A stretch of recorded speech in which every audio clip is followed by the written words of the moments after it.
Our theme throughout our readings today is certainly that of humility, to be humble. God never ceases to bestow honor and to elevate those who humble themselves and place themselves under his providence. May the grace of God locate each of us and lead us to honor now and always. To feel honor and to be distinguished is a hidden desire that is inherent in many of us. This desire is noble and divine, since God made it clear that those who honor me, I will honor, and those who dishonor me, I will dishonor. Every honor and honorable state comes from God. One of the greatest problems we face is the path through which we seek honor from God, or even from one another. Most often, we tend to walk the path of pride. This is an arrogant attitude, a feeling of more relevance and importance than others, the deceptive disposition of pricing oneself above others.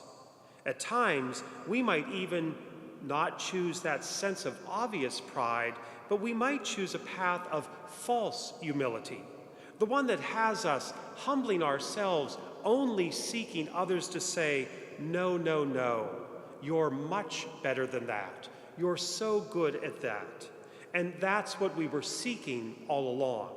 We humble ourselves to make sure that others exalt us. And yet, we should be seeking only one's exaltation, that of Christ.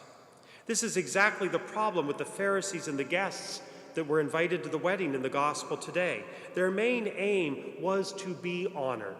Their main aim was to be exalted by the one who invited them and by all else around them. But unfortunately, they took the path of pride that led them to the greatest of dishonors in their lives. A more distinguished person than they may have been invited, Jesus tells them. And that person who invited both of you will have to make that judgment call. Who is more important to me? And he places that person in the seat of honor, and then with embarrassment and shame, the walk down to the lowest of places. We are invited this day to reject that path of pride and to truly be on the path of being honored by our God. That is the path of true humility. This humility remains the most excellent and efficient way to receive honor from both God and from others in life's journey. Because the greater you are, the more you should have humbled yourself, so that you might find that favor with the Lord, that favor and that grace through his power. Everyone who exalts himself will be humbled. We hear that in the gospel today.